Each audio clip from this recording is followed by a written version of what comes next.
the second segment of Grade 4 Environmental Studies class, St. Peter's College, Colombo 4, Negombo branch. Okay, today I have come to you with a new lesson. I'm sure it will be a very interesting lesson for you all because this topic is very familiar to you. Today our topic is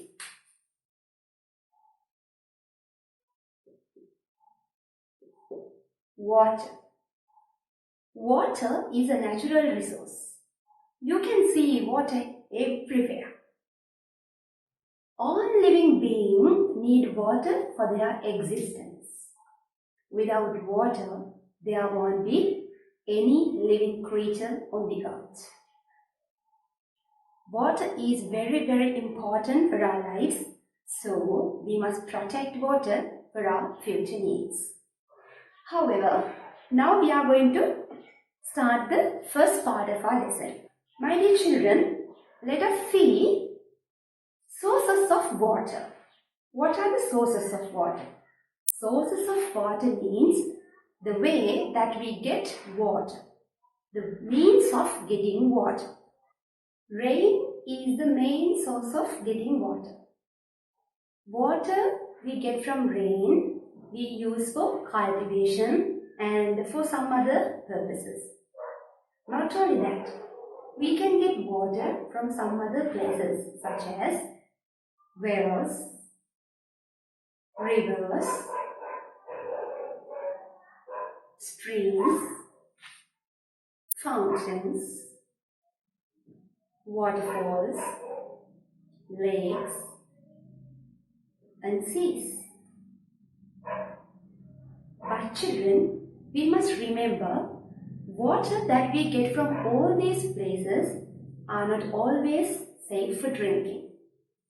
Though they look clean, they are not always clean enough to drink. So we must always drink clean and pure water.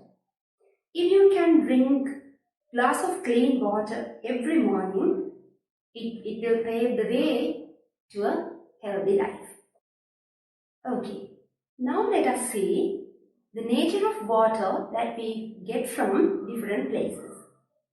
Now you can see, my dear children, this water glass is filled with clean water that is taken from a tube well or a well. And the second water glass is filled with muddy water. You can see the color. It is discolored and dirty. And the third one, it is dirty water. You can see some particles are also in the water glass.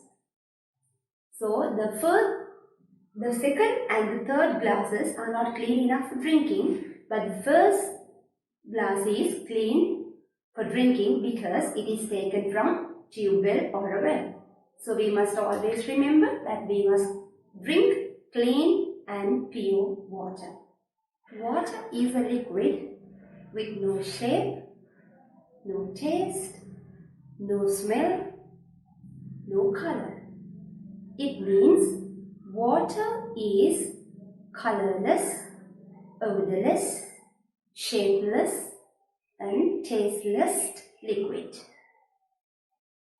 Water does not have a definite shape. Now you can see in this picture, there are different shapes of containers. When we pour water into these containers, water gives the shape of this container.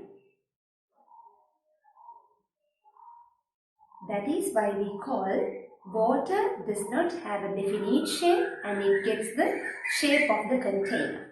Now let us move on to the next part of the lesson. That is reactions of water.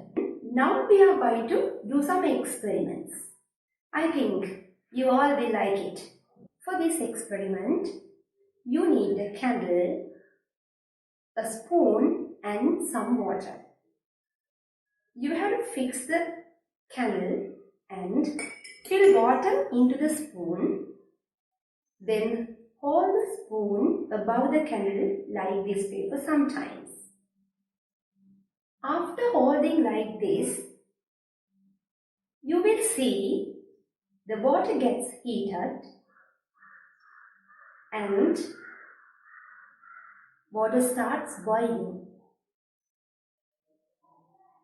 And after some times, you will see there's no water remaining in the spoon because the water in the spoon evaporates. When we boil water, water evaporates like water vapor. Like this way, through this experiment, we can see the following observations. Water gets heated, water evaporates.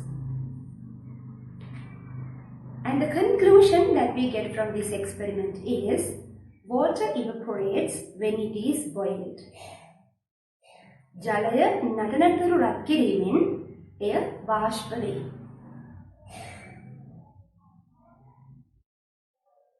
Now let's move on to the second experiment. For this experiment also, again you need a candle, spoon and a lid of a jam bottle or something like that. This experiment also I have included in your worksheets. Please go through the worksheet and try these experiments at home. For the moment, I will show you this experiment. You can see in this picture, when water is boiled, water changes into water vapor. Now, what happens if we cover the boiling water with a lid? We will see tiny droplets of water on the lid. When the water vapor touches the cool lid, it changes back to water. It means when water vapor cools down, it forms back into water droplets. Through this experiment, we learned when water vapor cools down, it forms into tiny droplets of water again.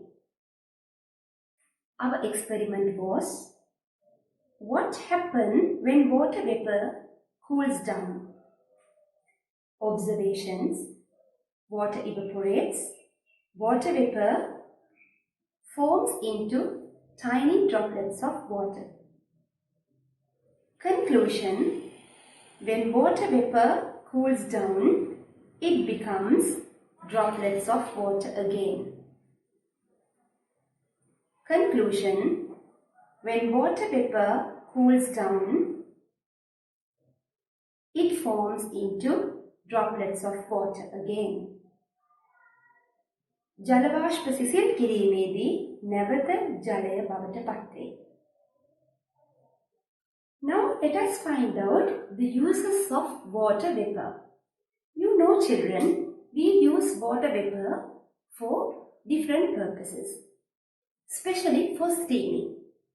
Steaming food such as string hoppers, pittu and also vegetables.